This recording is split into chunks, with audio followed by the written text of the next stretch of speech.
여러분 누군가의 눈을 똑바로 쳐다보기가 어려웠던 그런 경험이 있으시죠? 예. 사랑에 빠졌을 때도 그렇죠. 너무 너무 좋아하는 마음이 크고 떨려서 그 마음 들킬까봐 차마 눈을 마주치지 못하죠. 그것은 설렘이고 또 아름다운 수줍음이라고 할 수 있는데요. 오늘 우리가 이야기하려는 것은 그런 종류의 시선의 피함이 아니라 우리가 정말로 시선을 피하게 되는 순간이 따로 있다는 것이죠. 마음을 감추고 싶은 것이 있을 때죠. 마음이 복잡하고 엉겨 있거나 뭔가 떳떳하지 못한 비밀이 생기면 우리는 본능적으로 상대방의 눈을 피합니다. 수줍어서가 아니라 두려워서죠. 반대로 마음에 거리낌이 전혀 없을 때를 생각해 보면 우리는 누구의 눈이든 편안하게 자연스럽게 응시할 수 있고 바라볼 수 있는 것입니다. 그러니까 바라본다라고 하는 것은 단순히 시력의 문제가 아니라 마음 상태의 문제라 할 수 있죠. 보는 것은 눈이 하는 일 같지만 사실 무엇을 똑바로 볼 수 있느냐, 또 세상이 어떻게 보이느냐라고 하는 것은 시력이 아니라 이제 마음의 태도의 문제라는 것입니다. 그러니까 마음이 맑아질 때 세상이 어떻게 변하는지는 우리는 다 알고 있죠. 깊은 회개 후나 아니면은 또 하나님을 뜨겁게 찬양하고 예배하고 또 오랜 동안 이 진심을 다해 기도한 후에 정말 세상이 달라 보였던 경험들이 있으실 겁니다. 같은 풍경인데 그 색상이 달라 보이고 맨날 보는 사람인데 갑자기 막 사랑스럽게 보이고 또 꼴보기 싫었던 사람도 궁일이 여기는 마음이 생기고 그것은 환경이 바뀐 것이 아니라 마음의 창이 깨끗하게 닦여져서 그런 거죠. 예수님이 산 위에서 선포하신 오늘 여섯 번째 복이 바로 이 마음의 문제를 정면으로 다루는데요. 마음이 청결한 자는 복이 있나니 그들이 하나님을 볼 것이며 예수님이 말씀하셨습니다. 근데 피조물인 인간이 창조주 하나님을 본다는 것, 이것이 성경 전체가 향하고 있는 구원의 정점이고 또 우리 영혼이 가진 가장 깊은 갈망에 대한 부분입니다. 우리는 흔히 청결하면 도덕적으로 무결한다든가 그리고 세속을 떠난 고고함을 떠올리긴 하는데 이 청결할 때 그 원어의 카타로스라는 단어는 그 핵심은 섞이지 않았다라는 그런 의미가 담겨져 있어요. 그러니까 불순물이 전혀 섞여지지 않은 순금, 정금, 그리고 너무 투명해서 바닥에 돌들까지도 맑게 다 보이는 이 맑은 샘물처럼 혼탁한 여러 목적이 뒤엉킨 상태가 아니라 오직 한 가지의 목적만을 향해 흐르는 단일한 마음을 청결이라고 하는 것이죠. 덴마크의 철학자이자 신학자였던 이 키에르케고르가 이 일을 두고서 명쾌하게 정의를 했는데요. 그가 말하기를 마음이 청결한 것은 오직 한 가지만을 원하는 것이다 라고 말했어요. 마음이 청결한 것은 한 가지만을 원하는 거래요. 성경은 두 마음을 품는 자들에 대한 것에 대한 거듭 경계를 하고 있는데요. 야고보서는 두 마음을 품어 모든 일에 정함이 없는 자를 향해서 경고했고요. 예수님은 한 사람이 두 주인을 섬기지 못한다고 말씀하셨어요.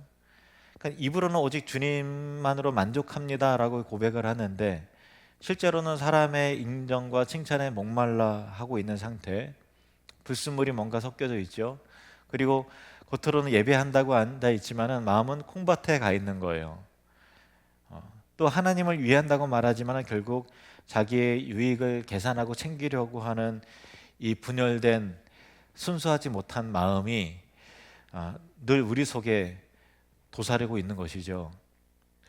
예수님 당시에 바리새인들이 그러했습니다. 그들은 겉으로 보기에는 이스라엘의 가운데서 사람들 가운데서 아주 깨끗한 그런 사람들이었거든요. 옷자락은 길었어요. 그래서 옷자락이 땅에 끌릴 정도로 그렇게 고상하고 거룩해 보이는 옷을 입었고 하늘 우러러 기도하면서 장엄한 이렇게 기도는 장엄했어요. 그리고 11조를 얼마나 성실히 드리는가 하면은 사소해 보이는 박하와 회향까지 일일이 세어 구별하여 드렸습니다. 그런데 주님은 그들을 향해서 회칠한 무덤이라고 일갈하셨어요. 겉은 하얗게 칠해서 깔끔해 보이지만 그 하얀 회를 걷어내면은 그 안에는 썩은 시체와 뼈들이 가득한 회칠한 무덤. 그것처럼 겉의 깨끗함과는 달리 그 안에 탐욕과 또 방탕함이, 욕심이 가득한 사람들이었어요.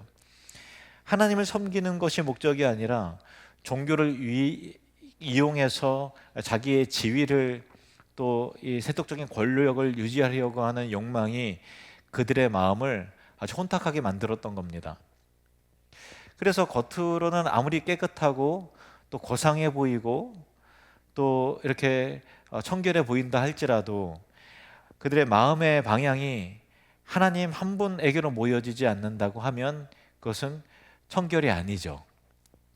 그래서 여섯 번째 오늘 살펴보는 주제인 청결한 마음, 마음의 청결이라고 하는 것은 우리가 지난주에 살펴봤던 다섯 번째 복인 궁휼히 여기는 자, 궁휼히 여기는 자는 복이 있나니 그들이 궁휼히 여김을 받을 것이며 라고 할 때 이 궁휼과 또 다음 주에 살펴볼 그 다음에 나오는 이 화평이라고 하는 이 복들 사이에서 놓칠 수 없는 중요한 그 지점입니다. 무슨 말인가 하면은 잘 보세요.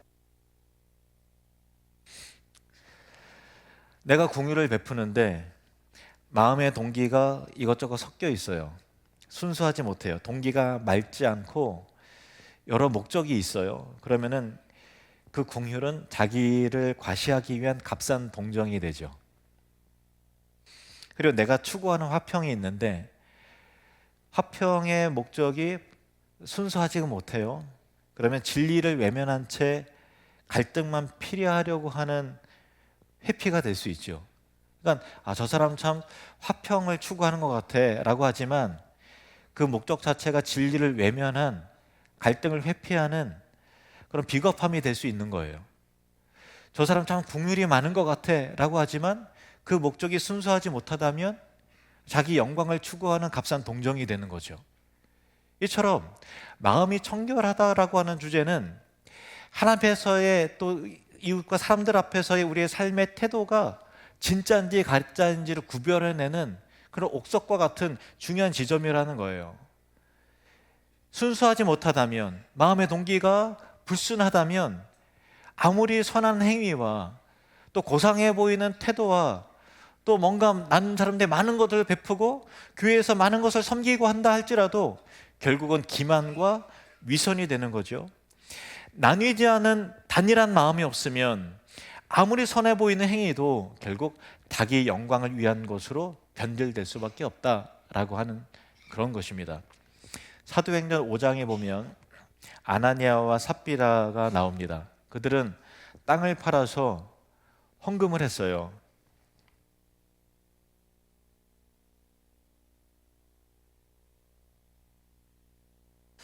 자, 땅 팔아서 헌금하기가 쉽나요? 얼마나 그 헌신이 정말 대단해 보여요.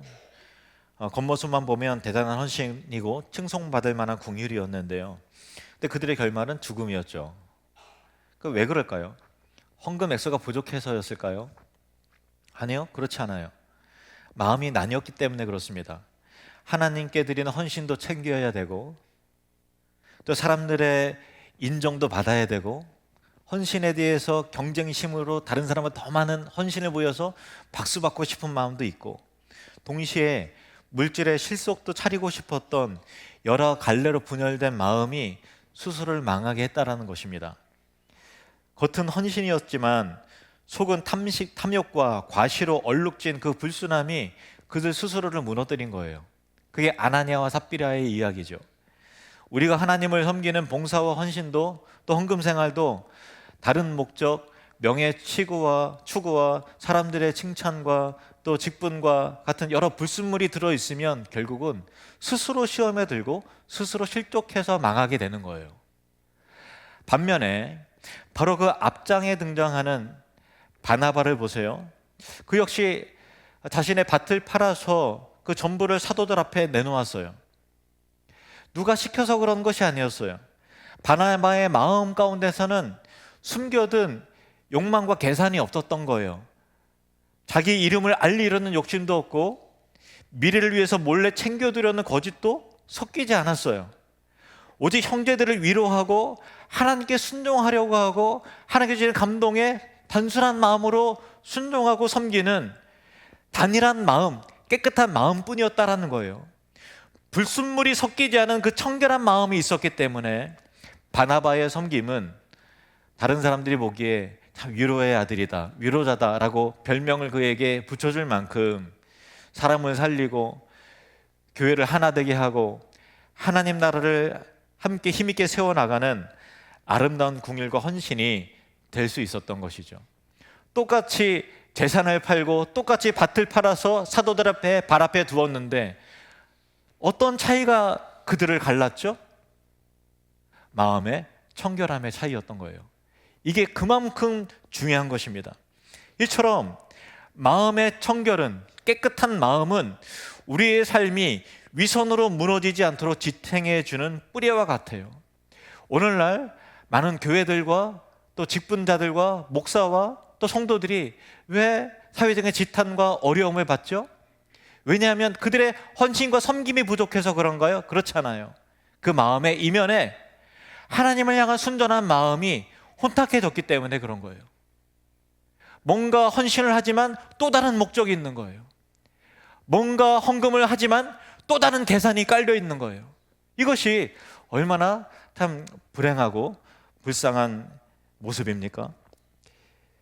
마음이 청결한 자는 하나님을 본다라고 하는 이 예수님의 선언의 무게가 무엇인지 알려면 성경이 처음부터 끝까지 우리에게 들려주는 잃어버린 얼굴에 관한 이야기를 우리가 추적해 볼 필요가 있습니다.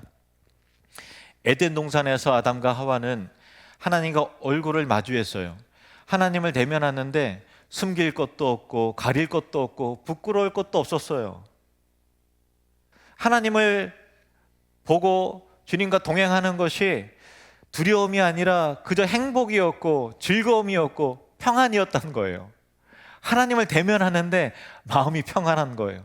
기쁜 거예요. 그것이 창조의 원형이었고 에덴 동산에서 최초의 사람이 누렸던 기쁨과 은혜였던 것입니다. 그런데 죄가 들어오면서 모든 것이 다 뒤죽박죽, 모든 것이 다 뒤집어졌어요. 인간의 마음은 만물보다 거짓되고 심히 부패하게 되었고 하나님을 보던 영혼의 맑은 눈은 혼탁해지고 닫혀버렸습니다. 선악과를 따먹은 직후에 인간이 가장 먼저 한 일은 하나님의 음성을 피해서 숨는 거예요. 가리는 거예요. 죄는 하나님에게서 시선을 돌리게 만들고 그분의 얼굴을 두려워서 피하게 만드는 것입니다. 여러분, 신앙생활 하다가 예배가 재미가 없어지고 말씀이 귀에 안 들리고 찬양이 은혜가 안 되기 시작할 때 뭔가 시스템에 문제가 있고 환경에 문제가 있는 것 같다 보일다 할지라도 스스로를 돌이켜 보세요. 하나님의 마음을 보지 못한 혼탁한 마음이 여러분의 눈과 귀를 가로막고 있는 경우가 대부분일 거예요. 이후 성경의 역사는 하나님을 보고 싶지만 볼 수 없는 인간의 비극을 반복해서 보여줍니다. 출애굽기 33장에 이스라엘 백성들이 금송아지 사건을 통해서 뭔가 하나님 앞에 이 큰 경고를 받은 다음에 모세가 다시 사모하는 마음으로 주의 영광을 보여주십시오, 주님의 형상과 얼굴을 보길 원합니다, 간절하게 구했을 때 하나님의 대답은 단호했어요. 출애굽기 33장 20절 23절 말씀을 보시겠습니다. 시작. 또 이르시되 내가 내 얼굴을 보지 못하리니 나를 보고 살 자가 없음이니라. 손을 거두리니 내가 내 등을 볼 것이요 얼굴은 보지 못하리라. 하나님을 가장 가까이 만났던 모세, 하나님이 친구와 같이 가까이 대했던 모세였어요. 모세가 하나님 정말 큰 소원이 있는데 그것은 하나님의 얼굴을 보는 것입니다, 하나님의 영광을 내게 보여주십시오 라고 간구했는데 하나님의 뒷모습만 잠깐 엿볼 수 있도록 허락해 주셨어요.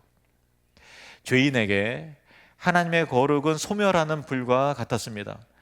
성막의 지성소 앞에 드려진 두꺼운 휘장은 이 단절을 증언하는 거였어요. 인간의 스스로의 모든 노력으로 마음을 닦아서 하나님을 보겠다라고 하는 모든 시도는 이 휘장 앞에서 멈춰질 수밖에 없었던 거예요. 내가 정말 주님을 사모해요. 주님을 바라보고 싶습니다. 주님의 임재 안으로 가장 가까이 나아가겠습니다 라고 한다더라도 휘장 앞에서는 멈췄어야 되는 거예요. 이 절망의 한가운데로 드디어 하나님의 아들 예수 그리스도가 이 땅 가운데 오셨습니다. 이 땅을 발로 밟은 자들 중에서 유일하게 마음이 청결한 자가 그분이 오신 거였어요.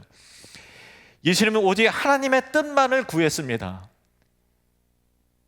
사탄의 시험 앞에서도 예수님은 그 마음이 분열되지 않았어요. 사람들이 왕으로 모시겠다고 환호하는 그 음성 속에서도 마음이 나누어지지 않았어요. 그래, 내가 왕 한번 돼볼까? 이게 이렇게 인기가 많아지는데 그러지 않았어요. 그저 십자가의 길로 가십니다. 특히 겟세마네의 그 깊은 고뇌 속에서도 아버지 내 뜻대로 마옵시고 아버지의 뜻대로 하옵소서 하면서 끝까지 순전한 마음을 지켜내셨던 분이에요. 산상수훈이 말하는 마음이 청결한 자라고 했을 때 이 청결을 완벽하게 살아내신 분은, 담아내신 분은 이 땅에서 오직 예수 그리스도 한 분밖에는 계시지 않아요. 그리고 그 예수님이 십자가에서 달리셨을 때 십자가 위에서 놀라운 교환이 일어나게 된 것입니다. 우리의 더럽고 나뉘어진 마음, 탐욕과 교만으로 그 불순함으로 얼룩진 그 마음을 주님이 대신 짊어지신 거예요. 하나님을 정면으로 바라보실 수 있는 유일하신 분이 십자가 위에서 하나님께 외면당하는 절대적 고립과 비참함과 어둠을 대신 겪으신 것이죠. 그리고 주님의 그 맑고 흔들리지 않는 마음, 하나님을 볼 수 있는 의로운 그 자격을, 투명한 마음을 우리에게 입혀주셨던 것입니다. 우리가 가질 수 없는 것을 예수님이 주시고 예수님께서 받으실 이유가 없는 그 저주를 그가 가져가신 거예요. 예수님이 운명하시는 순간 성전의 휘장이 위에서 아래로 쫙 하고 갈라지게 되었습니다. 막혔던 길이 열린 거예요. 이제 주님을 하나님의 얼굴을 볼 수 있는 길이 열렸습니다. 모세가 그토록 보고 싶어 했으나 보지 못했던 하나님의 그 영광과 얼굴이 이제 예수 그리스도 안에서 우리에게 공개된 것입니다. 예수님의 제자였던 빌립이 예수님에게 이렇게 요청합니다. 예수님, 하나님을 보여주십시오. 주님은 말씀하셨습니다. 요한복음 14장 9절 말씀 같이 읽을까요? 예수께서 이르시되 빌립아, 내가 이렇게 오래 너희와 함께 있으되 내가 나를 알지 못하느냐? 나를 본 자는 아버지를 보았거늘 어찌하여 아버지를 보이라 하느냐? 나를 본 자는 아버지를 보았거늘 어찌하여 아버지를 보이라 하느냐? 예수 그리스도, 그분이 바로 우리가 하나님을 보는 유일한 길입니다. 이 복음은 우리의 삶을 근본적으로 바꾸는 거예요.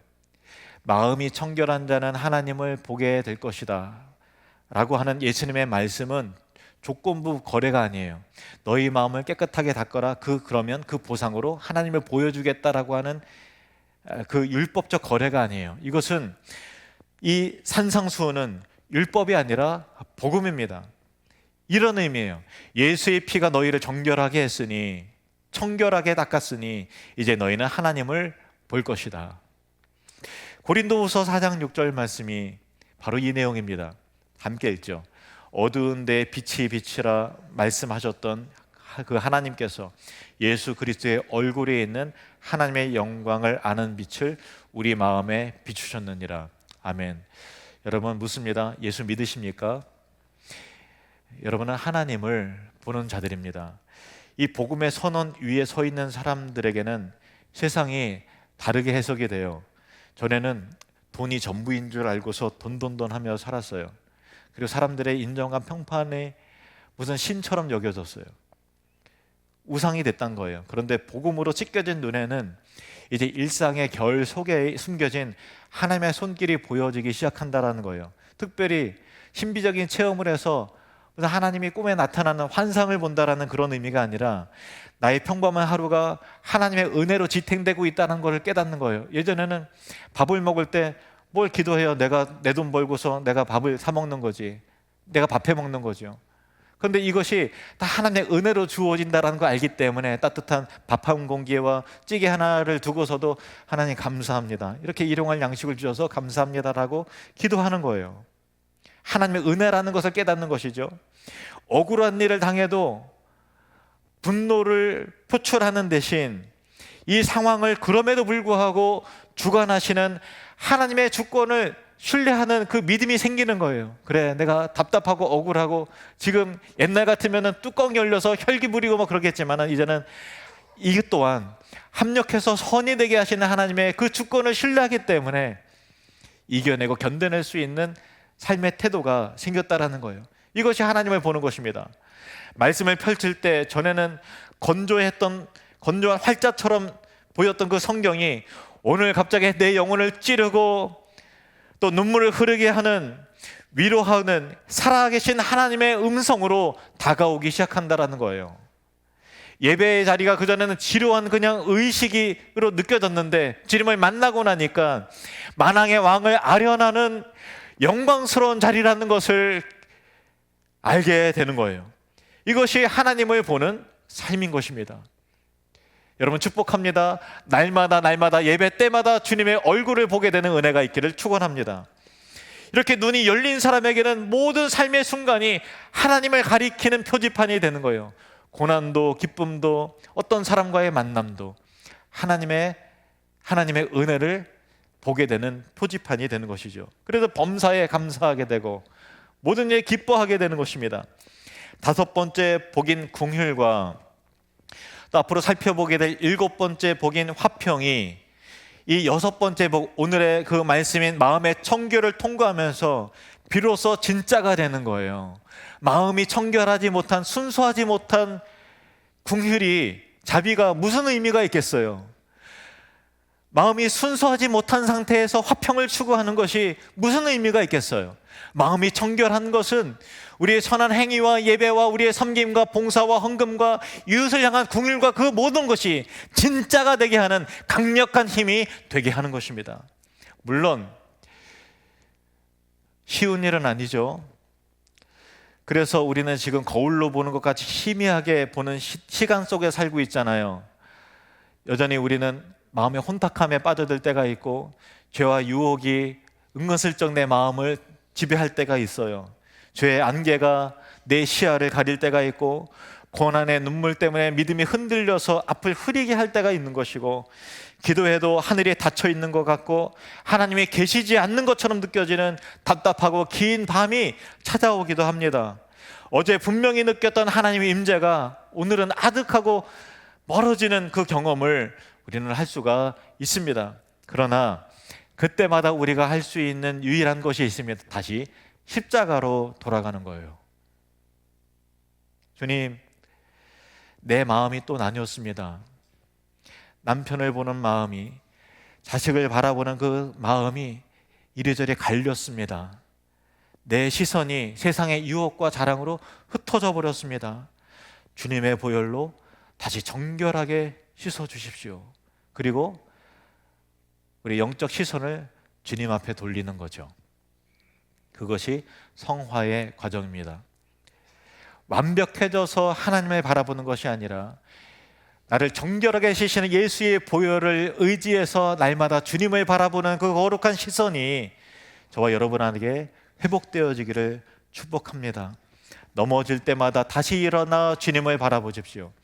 혼탁하고 내 마음에 불순물이 생길 때마다 다시 순전한 마음을 회복하십시오. 하나님을 향한 섬김과 봉사와 헌물과 이웃을 향한 사랑이 다시 순전한 섬김이 될 수 있도록 다시 회복하십시오. 하나님을 향한 예배의 마음이 다시 순전한 예배가 될 수 있도록 여러분의 시선이 더 정결해지기를 축복합니다. 요한계시록은 성경의 대단원을 이렇게 마무리합니다. 함께 읽겠습니다. 다시 저주가 없으며 하나님과 그 어린 양의 보좌가 그 가운데 있으리니 그의 종들이 그를 섬기며 그의 얼굴을 볼 터이요 그의 이름도 그들의 이마에 있으리라. 아멘. 다 깨끗하게 씻음 받아서 더 이상 죄의 유혹도 없고 슬픔도 없고 감춰야 될 부끄러움도 없고 고난도 없고 희미함도 없는 그 천국의 자리에서 우리는 마침내 영광스러운 하나님의 얼굴을 순전한 얼굴로 대면하게 될 그날이 올 것입니다. 그날은 에덴에서 잃어버렸던 그 영광스러운 대면이 완성되는 날이에요. 모세가 주의 영광을 보길 원합니다. 간절히 원했지만 허락받지 못했던 것, 이스라엘 백성이 휘장 너머로 그토록 사모하고 그리워했던 것, 우리가 지금 얼굴로 보듯 희미하게만 보고 있었던 그 주님의 얼굴을 마침내 직접 부끄러움 없이, 감출 것 없이, 가릴 것 없이 직접 아련하게 될 그날이 오게 될 것입니다. 맹인 찬송가 작가 페니 크로스비 여사는 생후 6주 만에 시력을 완전히 잃고 95년을 깜깜한 암흑 속에서 살았거든요. 근데 크로스비 여사가 남긴 찬양곡이 9천 곡이나 돼요. 엄청나게 많은 찬송시를 지었는데요. 우리 찬송가에도 여러분 한 번쯤 부르면서 다 은혜 받고 또 눈물을 흘렸던 그 찬송가들 가운데 상당수가 크로스비 여사가 작사한 곡이에요. 예수를 나의 구주 삼고 나의 갈 길 다가도록 인내하신 구세주여 주의 음성을 내가 들으니 나의 영원하신 기업 등등 많은 찬송가가 수록되어 있습니다. 크로스비 여사에게 이런 일화가 있어요. 한 목사님이 그녀를 마주하면서 동정하면서 이렇게 말했어요. 하나님께서 당신에게 이렇게 참 놀라운 재능을 주셨는데 왜 하필 시력을 주시지 않으셨을 거예요? 볼 수만 있다면 더 많은 영광을 돌렸을 텐데 아쉽습니다 라고 했을 때 크로스비는 조금의 주저함도 없이 이렇게 대답을 했어요. 목사님, 만약 내가 태어날 때 하나님께 소원을 말할 수 있는 기회가 있었다면 저는 이렇게 말했을 거예요. 주님, 저를 맹인으로 태어나게 해주십시오. 이렇게 기도했을 거예요. 놀란 목사가 깜짝 반응하자 크로스비는 이렇게 웃으면서 그 이유를 말합니다. 왜냐하면 제가 천국에 처음으로 눈을 딱 떴을 때 제 눈이 가장 먼저 보게 될 얼굴이 주님의 얼굴이기를 원하기 때문이에요. 눈 뜨면서 이 세상에서 다른 것들을 많이 보잖아요. 아름다운 것도 보고 슬픈 것도 보고 엄마 얼굴도 보고 저런 일들도 보겠죠. 근데 제일 처음 눈을 떴을 때 제일 먼저 보는 것이 나를 위해서 십자가에 죽으신 예수님의 얼굴이라면 이것이 하나님께서 나에게 허락하신 가장 큰 기대와 설렘과 은혜가 아니겠는가라고 하는 순수한 크로스비 여사의 고백이었던 거예요. 그래서 그녀에게 이 세상에서의 어둠과 보이지 않는 것은 결핍이 아니었어요. 우리는 정말 안타깝다. 하나님도 야속하시 어떻게 이렇게 눈을 이렇게 시력을 거두셨을까? 다른 사람들은 다 그렇게 생각하지만 정작 크로스비 여사는 내 사랑하는 분을 가장 맑은 눈으로 처음 보기 위해서 그 시선을 아껴두고 기다리는 설렘의 시간이었다라는 거예요. 그래서 그녀가 작사한 찬송가 288장에 예수를 나의 구주 삼고 이 찬양을 보면은 3절의 가사는 마음이 청결한 자의 상태를 정말 절묘하게 묘사를 하고 있습니다. 주 안에 기쁨 누림으로 마음의 풍랑이 잔잔하니 세상과 나는 간 곳 없고 구속한 주만 보이도다. 주 안에 기쁨 누림으로 마음의 풍랑이 잔잔하니 세상과 나는 간 곳 없고 구속한 주만 보이도다. 세상과 나는 간 곳이 없다라고 하는, 간 곳 없다라고 하는 이 고백은 세상이 사라지거나 내가 없어진다는 허무함에 대한 이야기가 아니고요, 나를 그토록 괴롭히던 세상의 평판과 유혹과 우상과 자랑, 남과의 비교, 교만, 열등감 등등 그토록 끊임없이 괴롭히던 그러한 이 모든 것들, 끊임없이 꿈틀대던 나의 야망과 자존심이 예수님의 사랑이라고 하는 거대하고 압도적인 빛 앞에서 힘을 잃었다는 거예요. 세상과 나는 간 곳이 없어요. 그렇게 내 자아가 완전히 빠져나간 자리에 무엇이 남을까? 구속한 주만 보이도다. 오직 나를 사랑하사 구원하신 예수님만 선명하게 남는다라는 거예요. 나의 시선에 오직 주님만 보이는 거예요. 이것이 바로 마음이 청결한 자가 누리는 복인 것이죠. 복잡한 계산도 하지 않아요. 두려움도 없어요. 근심도 없어요. 미래를 근심하지 않아요. 원망도 없어요. 오직 나를 사랑하시는 구속하신 주님만 바라보는 거예요. 주님 한 분으로 충분해지는 그 시선, 이것이 마음의 청결한 자의 복인 것입니다. 세상의 화려한 것들로 눈을 채우지 않고 욕망의 불순물로 마음을 흐리지 않고 근심과 걱정도 없고 오직 주님의 얼굴이 선명하게 뵙기를 기다리는 그 거룩한 갈망과 기대감과 기다림이, 그 맑고 투명한 은혜가 저와 여러분 모두의 마음과 영혼과 삶에 가득하기를 축복합니다.